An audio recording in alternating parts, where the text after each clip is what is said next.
Thank you. Before our guests actually get to sit, we don't know the order in which they're sitting because this is going to be a proper debate.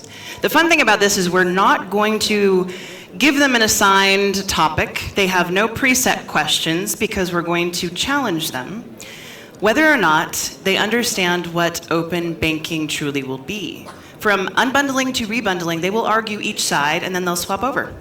So before we start and before the seating order is determined, I have on these pieces of paper their point of view that they're going to argue. Again, like I said, they'll swap them over. And we'll see exactly where we start and where we end. So I'm going to start with Ewan. Take a piece. Bradley. Lita. Sorry, Satyan, you just ended up with what you got. All right, accordingly, let's start with rebundling on this side. Who has rebundling? Unbundle. You've got unbundled. So bundle over here. Bundle over here. Unbundle over here. All right, fantastic. Okay. We should have a small presentation to set this. Do we have the slide deck ready? Yay? Nay? All right, fine. The thing we're going to do is we're actually going to crown the victor. So I did come up with a crown because you're going to choose who wins their position. Like I said, we'll actually be starting with one side, they have to argue the other side, and then we'll actually come to a conclusion what we feel about open banking. But to set this, and to give you some context about what open banking really is, we don't know. And I'm going to call it the Schrodinger cat problem. So if you're familiar with Schrodinger's cat thought experiment around quantum physics, let me give you a little bit of an idea of what we're doing. Schrodinger theorized that a cat in a box that was filled with toxic gas, or not filled with toxic gas, that once we opened it, it would either be alive or dead. But in the quantum space, the cat is actually alive and dead at the same time. So the interesting thing about open banking is that we haven't actually opened the box on open banking. And banking is our cat. So if we use the analogy of this black box system in banking that we've been archetyping, and we now have decided to open up the box, what are we going to find inside? A dead or alive banking system. We don't know, and we won't know until the standards are issued and we have some time to see what goes on. But ultimately, we're faced with this quantum quandary of whether or not open banking, which we're going to call unbundling, or closed banking or rebundled is actually going to be alive or dead. But right now, banking is alive and dead at the same time, and we can kind of understand that on an emotional level, right? But if we look at this, we're really going to have to understand that everything is alive and dead at the same time. So we won't know until we actually open the box. And this is one of those things that's going to be 2018's biggest revelation. Do we have an alive banking system, or do we have a mostly dead banking system that we're going to have to figure out how to revive? So that's what we're going to be discussing. Good and bad news. The good news is we still have some experiment to play with. The bad news is we don't know what we're going to be playing with. And if you add the complexity in of GDPR and the General Data Protection Regulations that are coming out, and you have PSD2, the Payment Services Directive, that has actually cracked up open banking, or is cracking open banking, then we have this quandary to play with. So who knows? But we've got to deal with something come 2018. So we're going to start talking about where that goes. Let me put this out there then to my esteemed panel. Where do we start and how do we begin this? But before we even do that, I want us to actually give a little bit of validation of why you're all sitting up here. So if you can take a minute to tell me who you are and what you do, less than a minute even, then we can start pitting you against each other. So we started with you, Ewan. Let's start with Brad on this side. All right, bring it on. Hi, everyone. I'm Ewan, Chief Digital Officer at Nordea Bank, largest bank in Northern Europe, in Nordics.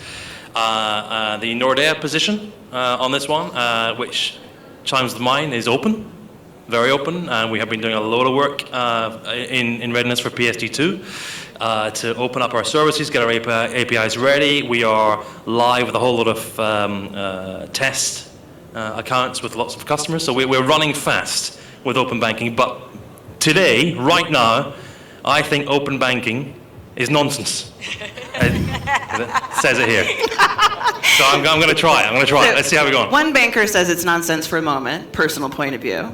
Right. Satyan, you're building Excellent. Cube. Tell us about I'm the only non-banker here, so really it's my opinion that should count more than everybody else. I am the founder of Cube. Cube is your private banker. But it's not an ordinary private banker. It's the sexiest, smartest private banker you ever had, right? And why is it so sexy and smart? Because it brings everything you want to do with your money together in one place, also called bundling. That's it. Which will obviously be the complete opposite point of view in about 15 minutes. So, Lita. I'm Lita Gliptis. I'm the Chief Innovation Officer of Qatar National Bank Group. I am one of those unusual people who went from startup to bank. I have retained split loyalty, so this schizophrenic thing we're about to do today is actually very natural to me. As you're deciding on your votes, let me say that Yoon has promised to wear this crown during a regulatory speech tomorrow if he wins it. And if we are all about unbundling and service design around the individual, this will make a lot of us on this panel and in this room very, very happy. Argue well, Ewan. Argue well. Okay, bring it on. Bring it on. Brad. Oh, No, are we missing a microphone? you've been unbundled. So I'm We can get another completely microphone for unbundled, Brad up as you here, can by the see. And yeah, we need another mic if we can. So I'm Brad Leimer. I am running a venture fund advising fintech startups. And my most recent role within banks was as head of U.S. innovation for Santander. Before that, in 25 years in the space, I've been inside different banks and credit unions of various sizes. But my experience with Santander leading connectivity into the fintech ecosystem is what I've done more recently. So happy to be here. And happy to be talking about Unbundled, which I think would be my viewpoint as well. Which will clearly change in 15 minutes. So let's kick this off. And if we can get another mic up here, that would be fantastic. I want Brad to be able to interrupt some of these arguments, these ludicrous arguments on this side, because you're clearly going to be interrupting the ludicrous arguments on this side. Right. Until we decide you have to argue a different viewpoint. So let's kick this off. If we actually don't know what open banking will do, and we're trying to predict this, what are some of the immediate pros that we see for unbundling? And we've been given a regulatory directive to do just that. What is the obvious reason for a compliance-driven approach to unbundling product and service in banking? Kick us off, Lita. So from the customer's perspective, you just end up buying what you need and not what you have to go through in order to get to the thing you need that is inaccessible because of the way that the bank has bundled the service or product, one. For the bank's perspective, as you move away from legacy infrastructure, you can deploy microservices. They're cheaper, they're better, they're faster. And from a regulator's perspective, there's transparency. I don't know what these guys are doing here.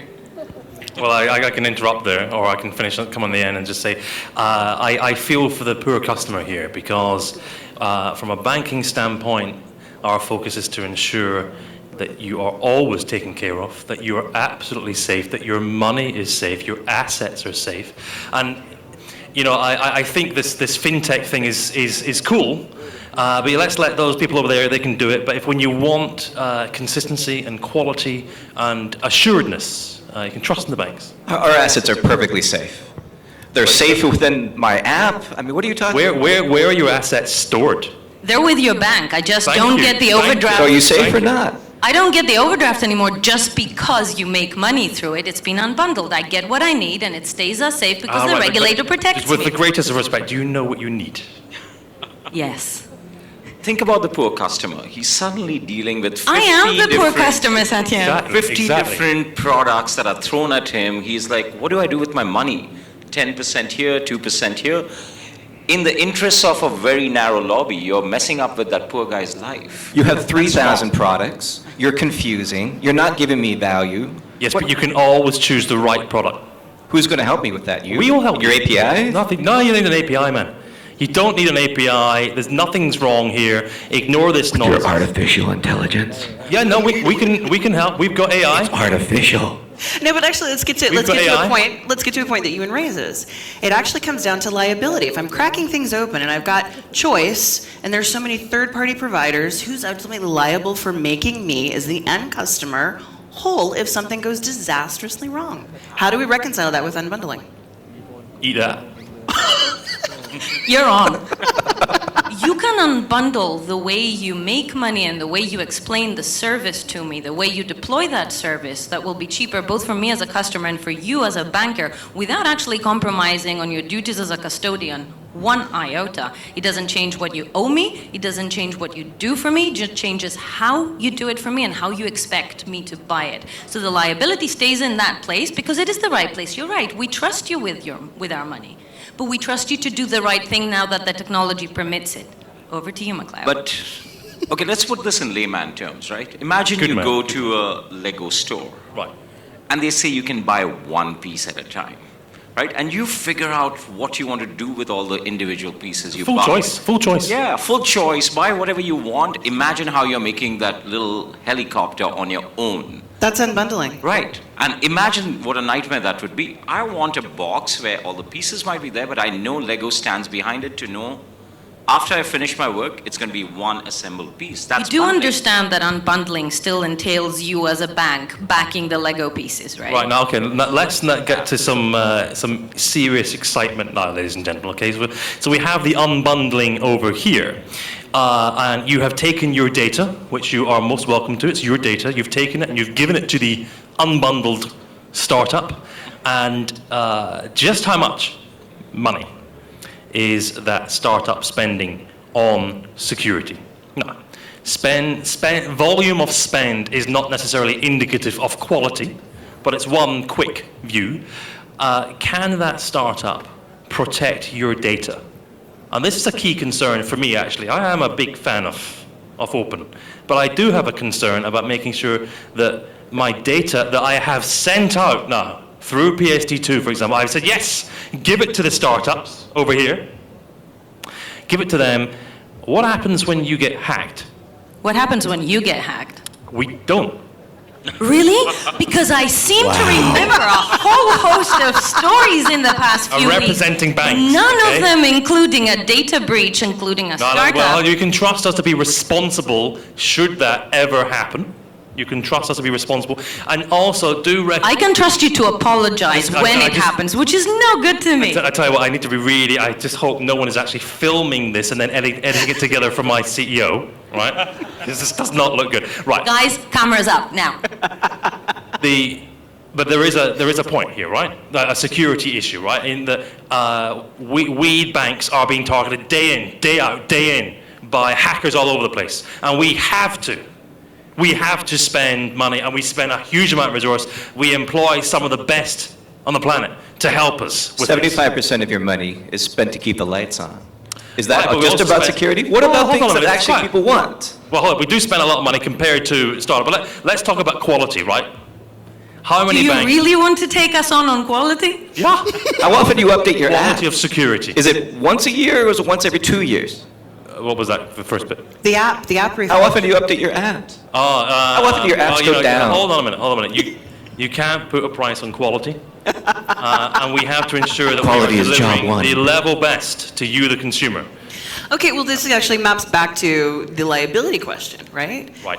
I mean, if we're actually in open banking and you've got a contractual relationship with third-party fintech provider, you still are, as a bank, bearing the onus for the security. But the thing is, they're also contractually obligated to meet your minimum standard of security. So is security really an issue? But it's an aggregation problem, right? So the moment you have a bundled service, one, the consumer benefits, because they're getting everything, the best of class, from one guy, because it's rebundled. Second, you can make the consumer more money. One, because you can efficiently move their money around where they want it to go without artificially removing it from each system. But third, because the bundled service saves the provider a lot of money in KYC, in security, you can pass on those margins back to the consumer. So it's a But- win-win to bundle everything. Let's also look at the point of the discussion around KYC and data protection and data packaging and onboarding, that there are operational costs that are cut dramatically by third-party providers that then can become passported. one of the conversations in open banking is actually having identity passport and a KYC passport that is portable amongst different providers. Which the bundle crowd don't like us to have, because then we can take our goods, our money, our services, and our time away from you. But to your earlier point, there is an imagination leap that has happened with unbundling, and you can't even argue it, because up until we started unbundling, it was unimaginable that you could have this without that. We did not know that a world existed where you could actually choose your financial products and your financial engagements to suit your life, your needs, and your financial sophistication. And when you're looking at the people lacking that financial sophistication, there was that constant awe and exposure saying, well, if the banker says I need these 17 things to go together, what do I know? And the truth is, the banker is following the P&L, and that's what they're there to do, but nobody's looking after my interests. And now the regulator, boom, comes in and says, you know what? Unbundle. Because this person doesn't need to consume the 17 things you need to top up in order to make it financially viable for you. Work it out, use the technology that permits you to be leaner, and give your consumers choice and freedom away from the things you need to do to make money. True, and that's why we are rebundling. We are not talking about the legacy. I think guys you're just who bundle, together. mate. Bundle. But if we actually look at that, if there is an obligation as a bank to give our shareholders a return, we also have to keep the institution running so we can have that trusted framework for transactions.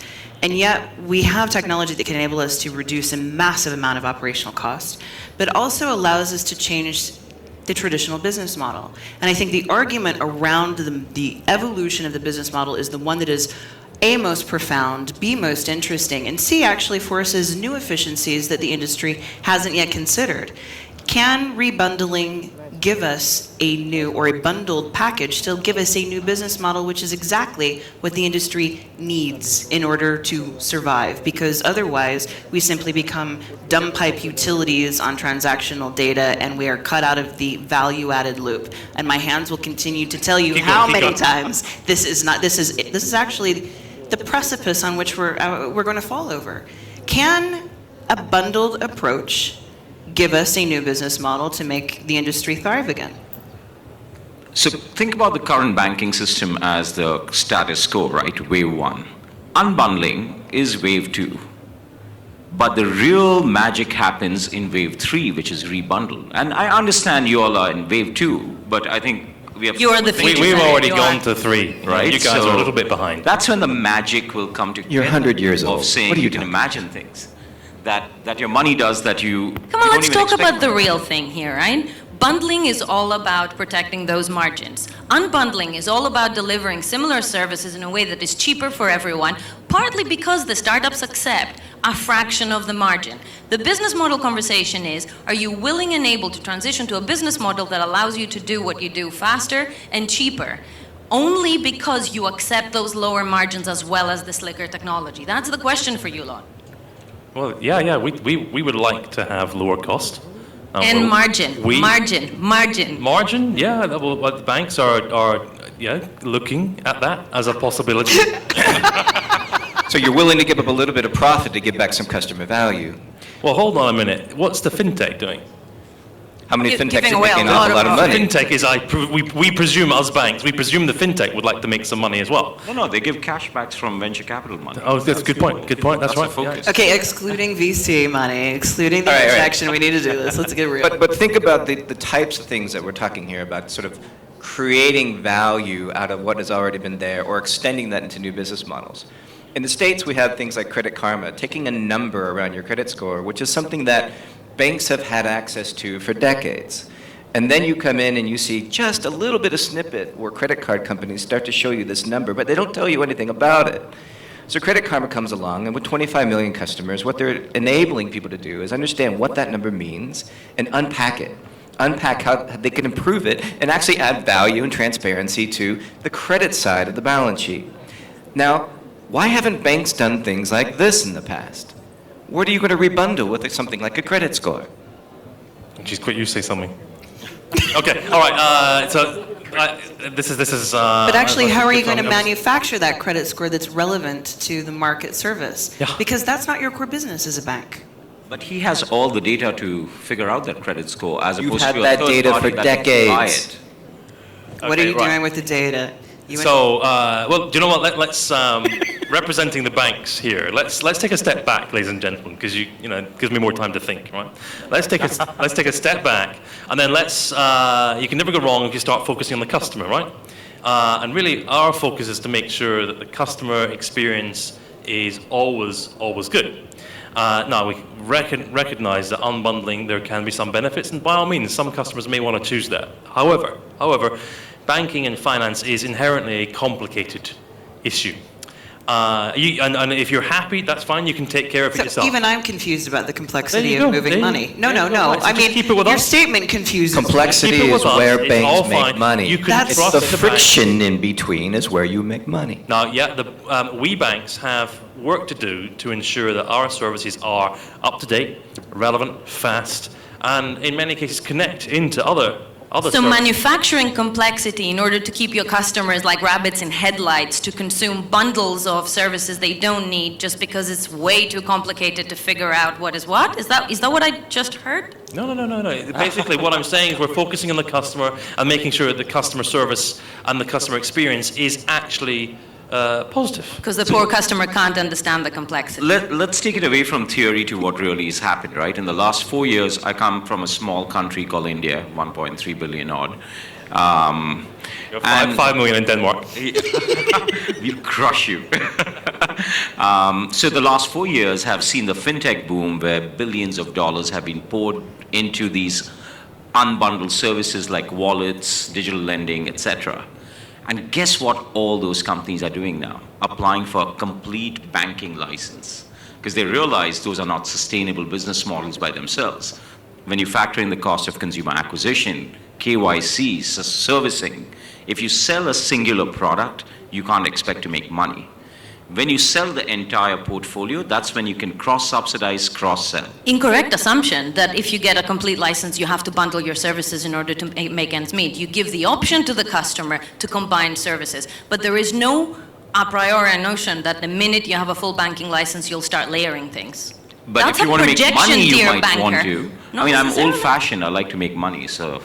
Are you saying that every single fintech startup wants to be a bank, and that every single fintech startup wants to offer all of the variety of services that a bank does, all of those complex products where you make money? Is that what we're doing? No. I'm going to quote Chris Skinner. 1 second here from a piece that he just did a couple days ago. He said a marketplace of thousands of companies doing one thing well will always outperform a proprietary development structure doing 1,000 things mediocre. What say you? And I think that's the definition of rebundling. You pick the best of breed and you combine them to create a unified experience. So you're stealing. No, you make a You're win-win. benefiting from the marketplace, man. What are you giving back to the marketplace? So you just jumped in and you said, yes, regulator, come and unbundle us, please. Is that what you did? There was no kicking and screaming. Oh, I think there's been a few delays, but we're... A few delays. These systems are complex, ladies and gentlemen, and there's a process to it. I No, think but you win points for honesty. No, but let's go back to the complexity. It's actually not. One of the things PSD2 is asking the industry to do is provide clear terms and conditions for the service right up front. That's the transparency component. The transparency component also applies to the bank meeting regulatory risk and governance standards. Now, when we talk about PSD2 and open banking, the new standards that are coming out in January around the API build, so it's a technical standard. We have an idea of what they look like, say, in the UK, because we've had an active regulator be part of that. We've had Brussels be part of that. MAS is also doing something similar in helping setting their standards. So we've got an active regulator saying, here's the technical standard. It doesn't actually address the business model standard nor the transparency that we have to provide for the end customer, but that's implicit in the actual legislation. So where is it complex? Is it complex in trying to reduce it into the most simple language to my end customer, saying, I move your money from here to here, and this is what the end result looks like, and this is where your responsibility lies, and this is where my responsibility lies? That's not that bloody difficult. It gets really, really complex, right? Why? Because you can phone your bank, right? You can, in many cases, walk in still to a bank branch, right? And you know that the government somewhere, governments are making sure that your money or most of your money is protected. what do you do, and what do we do as banks when the consumer thinking, I want to make this really simple, because it was really simple yesterday before PSD2, and now I want it simple today. I pressed a few buttons with this PSD2 thing, and I thought I had 50,000 euro with this fintech, but it just doesn't, it's not there anymore. So that's Now, assuming what do that you they do have with that? Under PSD2, the fintech that is layering on top of your services does not take custodial responsibility away from you, and you retain a legal responsibility to ensure the end-to-end security of the transaction. So if something has gone awry in there, you're partly responsible whether you like it or not, because that's what the legislation says. If the customer has made a mistake, then that's a different conversation. If the fintech is no good, that is not a unbundling question. But I have a fundamental problem, and No, I will wait, have it the on that fintech side is as I want to well. know where the 50,000 euro is. What do you do with it? Well, we have we as us banks, right? Let's just assume that fintech has instructed the bank, the custodian of your 50,000, to send it that way. And we see the transaction come in, we say, yep, okay, no worries, on it goes. And we send the money away. Who is responsible? You say us. Until we say, well, yes, customer, yes, we were responsible until that point, because you pressed the button. Go and speak to fintech. And the customer says, yeah, well, I can't phone them. What do we say? You can phone them. What sort of planet do you live on? They have phones. Oh, do they? Phones. Do they? Yes, they have phones. Do they have phone numbers you can chatbots. call? Yes. Okay, because I Amazon don't see doesn't have that. a phone number. Right. So I doubt a fintech does. They actually do, particularly the ones that want to play within PSD2 and any layering service have to comply with certain customer protection regulations, and they do need to have exactly the same way of getting in touch with them. But are you really telling me that you protect your customer's transaction that way? So you say, Brad, do you really want that car? Because once the money leaves your account, I'm not liable with what you're going to do when you're behind the wheel. Do you actually do that to your No, customers? it's actually a lot simpler. If you talk to anybody in this room, right, whenever your money is involved, they want the point of contact to be responsible and to deliver the best quality service. That includes entities in the marketplace that are in charge of compliance and regulation, entities that handle transactions, entities that handle user experience well. And that's the beauty. All of these come together to play to their strengths. And only when you bundle it together can they play to their strengths, because a bank sucks at UX. For them, UX is the blue button next to the black button, right? Is that working well or no? But they're great at compliance, great at following all the bylines that you just recited off, because Okay, What but makes you great at compliance? hold that thought. banks are. Hold that What thought. side you're on. Hold that She's doing thought. that thing at you. Hold it. Because you can actually finish it on the other side. Oh, right, come on then, come on. Move. We were just warmed up. Good luck. Yeah, Take your mic. take my water as well. Move it, boys, move it. Let's go. All right, so finish that thought on Right. this side of the room. Okay.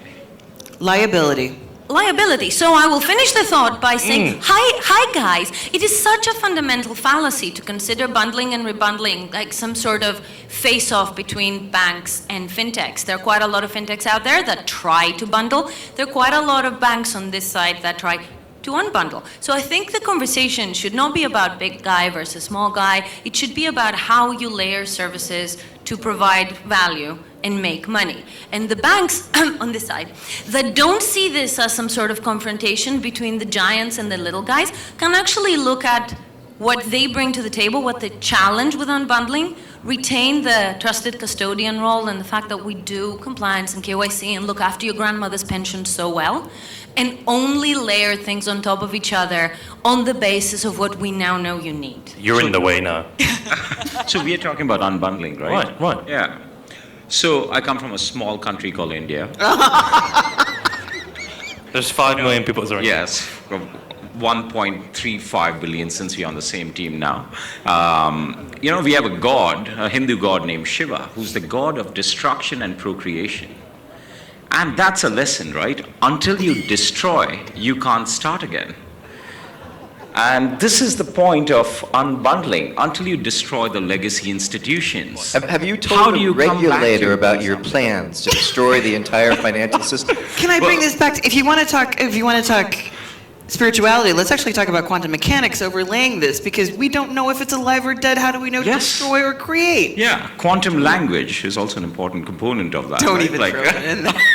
inside joke. But my point being, until you break it down, you can't start with a clean slate. If you talk to any banking technologists here, ask them about the frustration they face with their legacy systems. You want a clean stack so you can actually build modern day efficient systems. You talk to any banking executive who's in charge of a P&L, ask them about the overhead they pay, right? For all the capital costs, Ask all us. the inefficiencies. Ask us, and we'll tell you. And we will also tell you that it is a problem we're dealing with, a problem we're facing every We've day. heard that before. But the biggest problem We're we just not have, seeing any the performance biggest problem we have, McLeod, is that you guys are putting your little shiny UX on top of our infrastructure. Yeah. You actually Because rely you- on it. the customer demands that. Be part of the solution, not the problem. Well, I think we are part of the solution. I think we all agree. You just have to look outside. You can see many, many, many solutions, and we see one or two of your colleagues doing something interesting, but the vast majority of you dragging your feet, messing around, staring at the wall, watching paint dry professionally. Wait. Now let's not actually attack them because they have to do business as usual. They have a fiduciary responsibility, Yeah. but they're... Stand in the corner and do that. Let the customer, the people, will That's what manage you that. got. Can we actually, though, take a moment and look at Yeah, look, you unbundling can- and rebundling without taking the size of the organization into consideration? Bank or startup, what is better for the consumer? Oh, obviously the startup, right? It's clear, right? Yeah. Who do you like your bank more, or do you like a Google and an Apple and an Amazon? Well, You know that's what I not like all the more? answer to it. Satyan, I like not to have to deal with my bank as a Exactly. consumer, right? Right, so you And- can, we'll take care of that, right? We'll take care of the but mess. you want touch points. I don't want to deal with you either. I want the thing to take care of itself in the background. I don't want a million different apps that require FaceTime and touch points and interaction, no matter how gamified they are. My happy day is the day I don't talk to my bank. So you bundle for me Right, who and are leave you me in in this peace. example, though? Are you I'm an the individual? customer now. Okay, I'm right. my own customer now. Demographic of one. Yeah. Sorry, So, yeah, I have a did you- simple use case, right? So in my Indian bank, if I want to send my money to my mother, it takes me 17 steps. And it takes 12 hours if it's the first time I'm doing it to approve my mother as a beneficiary. It's my mom. I'm pretty sure I know who she Change is, right? I don't need your banks. approval. It takes 2 steps in You my... can't get away with It's this India's change most bank. profitable bank. I mean, they probably should be knowing what to do. Maybe because Change they don't let me banks. send There money. are others who know what to do, and you as a consumer have a choice. No, it's And too actually, difficult. in the UK, there is an initiative to move people to the bank that they choose. They actually are paying for this, and it's done within 5 business days. So this actually, maybe let's draw this back a little bit to some of the notion of what regulation can possibly do to facilitate this. Either what is the argument for regulators to either say, let's crack this open for a wild, wild west, we'll turn over some of the responsibility and liability to a fintech or a third service or third-party provider. We're going to give the banks a limited scope of liability, or we're going to ask them to do their core service, which is be a custodian of my money. And I'm going to argue that money is no longer money. Money is actually data. Data is the new oil. Oil is blah, blah, blah, right? The equation, although I have drawn it in the wrong way, is actually it. But the data that you sit on actually becomes what you're a custodian of. The fintech isn't actually a custodian of the data. They're the facilitating channels for the data. You Well, right, crunch but it. we'll- You're a we'll have the data, consumer though, of right? it. No, you're a consumer of it, but you're Yeah. not actually the custodians of it. Yeah, but let's be clear about bank data.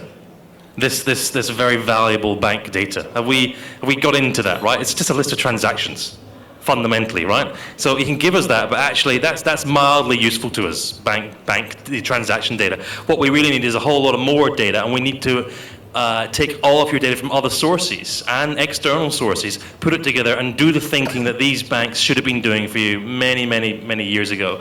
Now, when you use our services here in the fintech, you can be assured that we've got some user experience going on. We can be assured that we have your best interests at heart because we want to make some money from you at some point. And our view here is that we will deliver the level, but the very best. And these guys should do what the best out, just So you're sit going to back take in the corner. You're going to take Facebook data.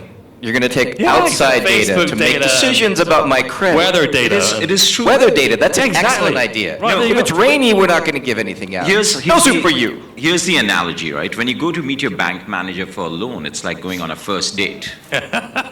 Yeah, you're going to put on your best front. You're not going to hide the hairy past with the last girlfriend that you broke up with, and she threw a Satine, you teapot really at need you. to get out more because you know they have facial recognition when you went into the branch now, and they're like, "Welcome back," and your data's at their fingerprint tips. Partly because we've been learning from what you guys are doing, but what we've also brought to the table is the ability to learn from you and to know from bitter experience that customers want to know that their money is safe and to be left alone to lead their life. Right, now, And hold that's how on, simple it is. They don't want to know how the weather impacts the Oh, price of... now you say that, but you haven't seen the beautiful pop-up and notification thing that we've made. It's really cool. Okay, let's actually clarify.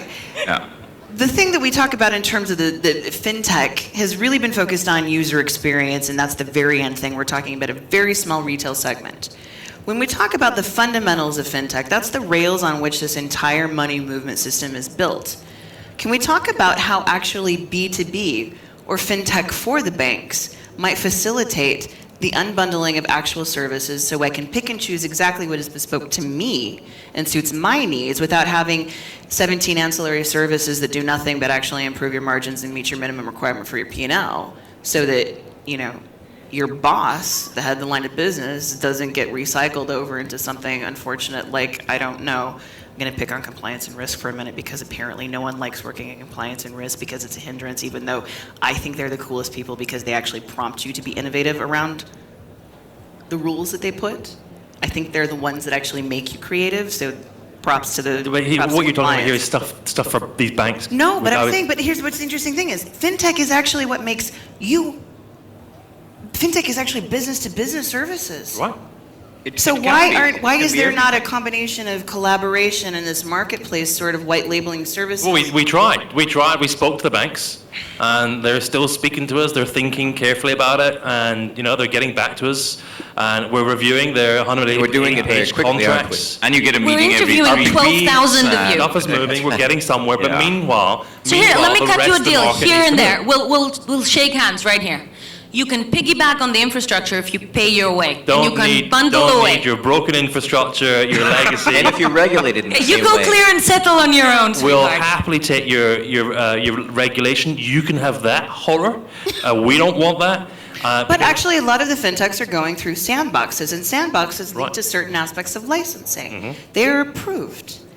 Now, so let's actually argue that that fintechs actually have to be compliant in the same manner. Well, we can that be banks do. compliant It's a different in a nice level way, of but compliance. let's have them do it. We can we'll give them like a billionth of a percent. You can take the regulatory sounds a little problem. lazy. Most sandboxes are awesome. They have everything except what you need. Right. It's great. But they give you cookies It's at 3 o'clock. Schrodinger's right there. All right, let's get down to brass tacks really quick. All right. So we know that collaboration is something that is sitting in front of us, and we see a lot of banks, my old bank especially, not only investing in, but deploying solutions across the geography. What I go back to is the historical notion of where we've come in the last 10 years. Technology itself, the iPhone, so many different iterations of applications and financial services, whether you see it on the fintech side or whether you see it on the bank side, have really fundamentally changed the relationship with our customer. What's interesting about banks, especially in the US, is that post-Great Recession, when customers' attitude toward banks have been very low, except for a few great examples like a USAA or others, when we think about the fundamental shift in the relationship in the US with our customer, it hasn't moved a needle. You're talking about the largest banks, the top 100, having 80% of deposits and 75% of the lending relationships, and that has only grown. So At the moment. we're doing something right. No. You're just there. Well, you guys have had 300 years to do this, and we've been around for 3-5 years. United And we are States is catching not up pretty even 300 years quickly the old. fact that we're on the same stage, right? No, but I mean, this point. let's not be facetious about this. Let's not argue it from, say, a me versus them or a Goliath versus David. Actually, one of the benefits of coming out of this is collaboration, and partnership is different than outsourcing. One of the questions that's coming out from you, thank you, audience, is we're talking about this as an outsourced service. And to a certain extent, architecturally, it fundamentally is an outsourced service. But is there an element of partnership? And maybe it's how we talk about the partnership level. You referenced Santander, Brad, and there are a number of things that they're investing from their CVC fund, but they've actually bought those or invested in those solutions that they internally consume. They bring them into the bank and part of the infrastructure. They become part of the workflow and the value chain.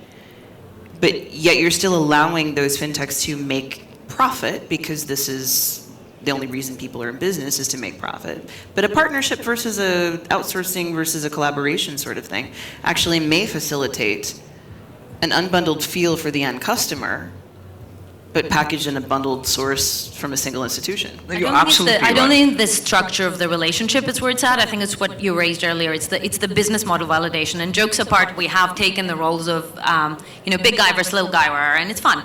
But fundamentally, the question is, does your business model play nice? Right. If you have a business model that relies on piggybacking on my infrastructure on this side to deliver the thing that is swanky and cool and easier to deliver and easier to pay for at a lower margin, then there will always be this confrontational element because the two business models don't play nice, because you rely on this side of the room to fund and finance the infrastructure, rickety as it might be, because you're not putting skin in the game to build any more. So can you advocate unbundling without actually taking any responsibility for the delivery? Well, you can, for as long as you can get away with it, but then the push comes to shove, and this side either bundles or starts charging you for renting the utility, and then all of a sudden either your price goes up or you start bundling. So the question we need to address is, if we want to deliver banking services in a way that is not prohibitive for the common man, and it's not premised on the intellectually superior notion of you won't understand, how much can we unbundle and how much of the new infrastructure can we share in order to actually be able to deliver those services, if not cheaply, then for the most sustainable price model that the market will take. And if the unbundling brigade says, no, my problem, you go build it, we will reach that moment of tension where the customer goes, hold on a second, didn't I have $50,000 with you? What happened to it? So, since we are having a mature and more responsible conversation, I have to agree with a lot of the points both of you make. This never happened. Here is the catch, though, right? That unless banks accept that there will be cannibalization of some parts of their business model, we're not going to move ahead. And fundamentally, a bank was invented as a marketplace between somebody with excess capital and somebody who needed capital. That's great. Now, today, you have more efficient instruments to allocate that capital. But a lot of it is wasted, one, in organizational overhead in a traditional bank. And second, it's really, in a way, and I'm putting this harshly, scamming the consumer, where he could earn higher returns if he knew about some of the other instruments where instead of a 3% interest rate in his money in his account, he could buy a very regulated fund which gives him 6%. So, and that's what banks make money on, right? That delta. So fintechs, if they come in and say we can kill that delta, and banks accept that's the reality, there's a partnership. But if you fight it back, there's going to be somebody who'll bypass it. I think the smartest banks in each geography are really taking that and understanding that that margin is something that now they're addressing through those collaborations. It's either we're inspired by what is happening in the marketplace, or like at Santander, we invest in a SigFig and deploy it in a new geography that has never seen a robo-advisor. Or we take a Kabbage and we deploy it in multiple markets where an SME competitive space had not been there for credit. The idea that we're not learning on the banking side from what is happening in the space is simply untrue. So this idea of collaboration going forward and doing it in partnership adds value. It reduces friction. It reduces those areas where, yeah, we're going to profit, but we're going to profit less, and we accept that. You know, a great example is what BBVA announced last week in the States. They're taking people's credit balances on their credit cards, and they're actually putting them into tranche loans. They're saying instead of your 15 or whatever percent you have in your existing credit card debt, we've learned from Affirm and others in the fintech space that there's a better value for you. So let's think about putting that into something that could be a 4 to 6%, or even better, if you have enough deposits with us, it'll be lower. So Absolutely. we're learning. The right guys are thinking ahead, right? There was a survey done recently about would you switch your bank if Apple or Google came out with a bank? And 85% odd people said yes. And that doesn't mean that every bank is not trying hard. I think it's moving too slowly from the consumer's viewpoint, who's aware that they deserve better. But let's talk about the systemic risk that happens when we start to have new players in that are untested, unfettered, and are not necessarily regulated in the same manner as our historical institutions. One of the things we have to remember is systemic risk. Now, this is where I go to the business model evolution. And the delta that's being eaten away, or the cannibalization of that delta by new technology providers, is actually the push towards a new business model. So banking actually gets an opportunity to revise its own business model. It's no longer a matching of risk and need, i.e. the lending. It's not just the moving of the money, which we see in payments. Margins on profitability for each step in the value chain of payments is nothing. Payments should be free. I want to be able to send money cross-border and transfer that over, or pay something across border, pay a bill. I shouldn't be charged for accessing my own money to pay something, to move my account. There are things that have absolutely zero justification for the OpEx anymore, because it's a sunk cost in a weird way that the bank has to actually cover. But the business model through technology can actually evolve, and that's the point of moving it, with the reminder that we have systemic risk to worry about. I think there are three things that have been a little conflated. So let's split them apart and oversimplify, right? One is that we are, the cat is both alive and dead, and there has been this heavy digitization of our life that we're taking on board now. I think people have said that they would switch to Facebook and Google, but also we have seen that for anything other than your current account, people are beginning to resist gamification. So I think we will see a standardization of how much digital fun people want on the glass and the streamlining they want underneath. And I think that will reset the conversation about service consumption, because people will want to play with their bank less and less. And we had a spike of high touch points, but that will start going away. So then we're back to thinking about services in terms of what they do for me and how much pain is it to consume. Part of that pain is the onboarding. Part of that pain will be how we interpret KYC. And it should be a conversation, because at the end of the day, as a custodian, I don't want my customer to be fleeced further down the line, even if you don't touch my infrastructure. So what does that look like? The second component is, what does the infrastructure need to look like, and what can it look like with the technology we have? And the systemic risk conversation is key there, particularly if you look to me to build and maintain that, then it needs to be a much more inclusive conversation. But I do think the third piece goes to what you just said at the end, Gala. I'd like quite a lot of things for free, including cake. But fundamentally, banks are businesses. And while banks are businesses, they need to remain financially solvent. We can have a conversation about how justifiable certain margins are, and we can have conversations about how justifiable the mathematical acrobatics of some products over the years have been. It's a sort of post-facto moral analysis, but I'd love to have it. The question is, how much of what we need to do can we do the way that everyone wants to consume it and stay in business? Because the sort of heroic conversation of breaking the banks will just leave us all exposed if we drive the banks out of business. I think on that note, let us actually summarize and go around personal points of view before we take the temperature of the audience and crown a potential winner, who, by the way, will hold the crown until we come back in March to do this. We did this in Copenhagen at Money 2020. We're going to come back here in March and do not necessarily the same conversation, maybe not the same faces, but the same debate. The next thing that we need to be addressing come March 2018. And thanks to Money 2020, we'll be back here, who's actually partnering with us for this here for the festival. So let's do the round robin really quickly. What is your personal point of view? And then you get to clap when we actually ask. You're crowning the victor. I am clearly impartial in this particular debate. Ewan, what do you actually believe personally? Okay, thank you. Just state for the record now. I am a big fan of unbundling. I think we need to see more from all of the banks. I think it's great to see some banks being visionary and encouraging innovation, but I'd like to see more across the rest of the marketplace. And I do want to make sure that the consumer is protected at every point in this stage. So I think I want to see really good innovation from all sources in the marketplace, but I want to make sure the consumer is fundamentally protected. So for you, open banking means the cat's alive. Yes. Satya.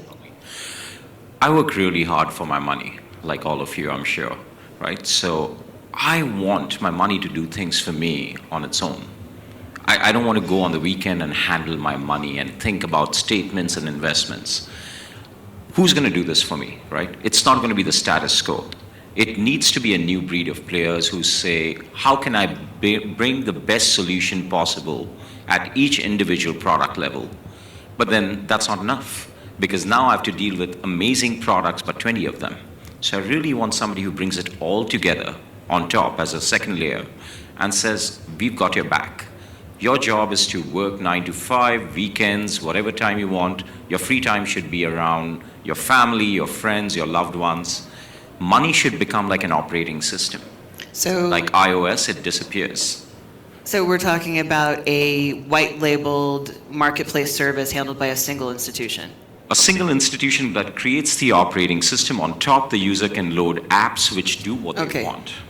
Trying to figure out, is your cat alive or dead when we open up banking? It's both, including this cat. All right, Cop Schrodinger, out. Schrodinger. Lita. So I think I agree with what has been said with a heavy qualification. I think the vast majority of people are not, they don't have the spare capital to be sophisticated investors. Those who do actually find the way and find the tools. So if we're talking about retail banking propositions, they have to be targeted to my grandma who just has a pension, or someone who works and has a mortgage. And what we owe that person is transparency, simplicity, the protection of us as a custodian, and the ability to actually consume those services with the knowledge that they will be there tomorrow. And I'm not just talking about the stability of the system, although that's endemic, but also the viability of the business model. And I think one of the things that has come out in this very good-natured debate is that the confrontational position we have assumed between different sized institutions is not actually helping the end consumer. So if we want to look at the bundle or unbundle, the answer is unbundle your architecture and allow the customer to decide how much they need. So it's an unbundled with a rebundled end service. That's right, unbundle the architecture so that cat is dead, and allow the customer to drive the bundling, the orchestration around themselves, which can be profitable for everyone. So that cat's alive. Two cats. Two cats. All right, Brad. Cats. So I think that right now is probably equally the most terrifying and exciting time to be in financial services. I've worked with startups for more than 10 years. I've done everything I can in almost every single bank I've ever worked at to take out existing infrastructure and technology and replace it with something that's faster, better, and stronger in some ways.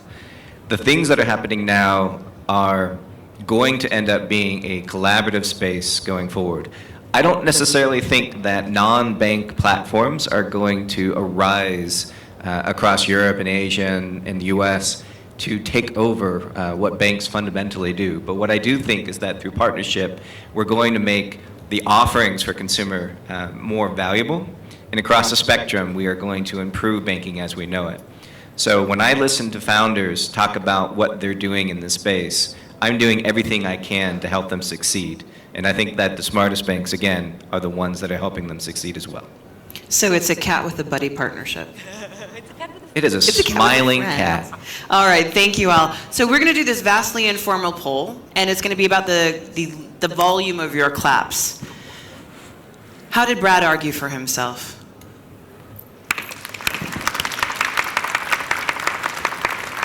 How did Lita argue for herself? How did Satyan argue? How did our friend McLeod argue? I am visually impaired, I am not hearing impaired. I think we actually crowned not a king, but a queen. Woohoo! She'll wear it well, I trust her. I'm going to have to eat my words and wear it for the rest of the week, aren't I? So thank you all very much. If there are questions, and I think we tried to address the ones that came through, but if they're not, you know who these people are now. You're certainly challenged to pin them down to find the question, but I welcome you to do that. Thank you for participating. Thank you very much.